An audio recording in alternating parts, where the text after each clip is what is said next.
В эти дни в Омге началось строительство поликлиники на 200 посещений в смену, которая будет построена в рамках нацпроекта здравоохранения. На данный момент идут работы по очистке строительной площадки от снега и старых построек.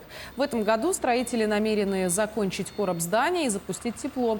Новое каменное здание поликлиники будет трехэтажным, оснащенное современным оборудованием. Корпус будет расположен рядом с действующим стационаром, что облегчит логистику посещения. Строительство планируют завершить в четвертом квартале 2025 года.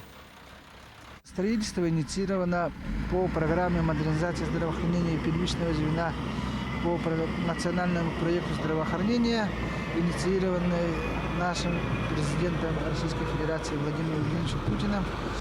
Все материалы максимально уже в эти дни начали поступать, цементы и сваи. Надеемся, что до конца следующего месяца свайные работы закончатся.